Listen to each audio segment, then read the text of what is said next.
एक बाप रोते हुए डीएम साहब के पास जाता है और कहता है कि डीएम साहब, हम 88 साल के हैं और हमारा बेटा जनरल मैनेजर है भारत सरकार के एक कंपनी में।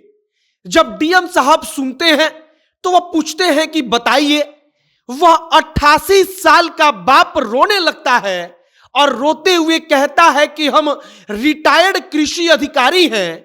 मतलब कि कभी इनके जमाने में बड़े बड़े लोग इस 88 साल के बाप के सामने सर झुकाते होंगे, प्रणाम करते होंगे, और आज 88 साल की उम्र में वह बाप डीएम साहब के पास जाकर फफक कर रोते हुए कहता है कि हमको वृद्धा आश्रम में डलवा दीजिए, मेरा बेटा हमको घर से निकाल चुका है।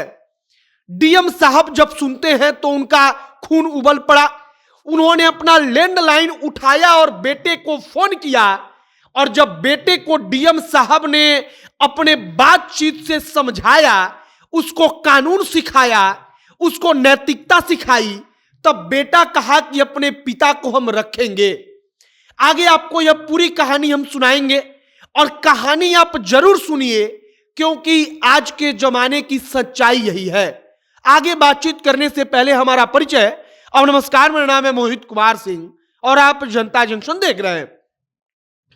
88 साल का जो बाप रोते हुए डीएम साहब के पास जाता है, वह बाप कभी कृषि अधिकारी था। कृषि अधिकारी का मतलब कि वो बड़ा सरकारी अधिकारी जिसके सामने बड़े बड़े साहब लोग सर झुकाकर प्रणाम करते होंगे।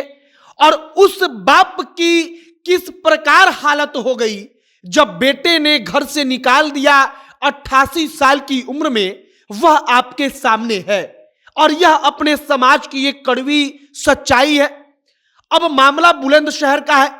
बुलंदशहर के डीएम साहब के पास जाकर वो 88 साल का बाप फफक कर रोने लगता है और कहता है कि बेटा बड़ा अधिकारी है, भारत सरकार के एक कंपनी में जनरल मैनेजर के पद पर है। डीएम साहब कहते हैं कि रुकिए, कोई बात नहीं, हम आपके बेटे से बात करते हैं। डीएम साहब फोन करके बेटे को कहते हैं कि तुम कैसे बेटे हो कि तुम्हारा बाप जो कृषि अधिकारी रहा है, अपने जमाने का बड़ा अधिकारी, वह 88 साल की उम्र में आकर रोते हुए कहता है कि हमको आश्रम में डलवा दीजिए। डीएम साहब उसको नैतिकता का पाठ पढ़ाते हैं। वह उसको बताते हैं, समझाते हैं कि कलयुगी बेटा होने से बेहतर है कि तुम एक अच्छा बेटा बन जाओ। डीएम साहब इसके बाद उसको कानून का भी पाठ पढ़ाते हैं। और उत्तर प्रदेश में योगी आदित्यनाथ ने बुजुर्गों के लिए एक बढ़िया कानून बनाया है कि अगर कोई बेटा बुजुर्ग को घर से निकालेगा तो उसको संपत्ति से बेदखल कर दिया जाएगा। मतलब कि बाप का संपत्ति उसको नहीं मिलेगा और सरकार उस पिता को, उस बाप को, डीएम जो होंगे, प्रशासन जो होगी, वो हर सुविधा देगी। फिलहाल 88 साल के बुजुर्ग की कहानी सोशल मीडिया पर वायरल है। सोशल मीडिया पर वायरल होने वाला विषय भी है कि जो बाप अपने जमाने का बड़ा कृषि अधिकारी रहा है, अपने बेटे को उसने पढ़ाया होगा, क्या सोचकर वह पढ़ाया होगा कि बेटा बड़ा अधिकारी बनेगा, तो बेटा बड़ा अधिकारी बनेगा तो हमारा नाम और आगे बढ़ेगा।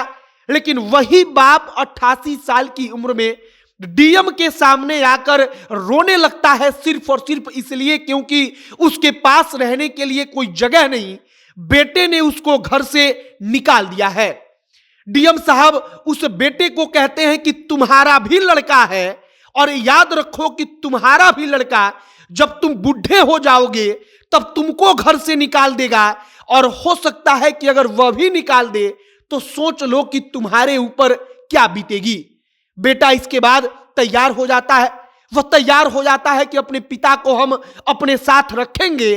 और डीएम साहब कहते हैं कि अगर आज के बाद पिता के आंख में आंसू आ गया, तुम्हारे पिता कभी शिकायत कर दिए, तो इसके बाद कानून को तुम समझ जाओ, कानून को जान लो, तुम्हारे ऊपर कौन सी कार्रवाई होगी। बाकी हमने बुलंदशहर की यह पूरी की पूरी कहानी आपको बता दी है। आपकी क्या इस पर राय है, कमेंट बॉक्स में लिखकर बताइएगा। आगे जो भी तमाम जानकारी, कोई बड़ी खबर आएगी, सब कुछ हम आप तक पहुंचाएंगे। अब अंत में हमारा नाम मोहित कुमार सिंह है। आप जनता जंक्शन देख रहे थे। बहुत बहुत धन्यवाद।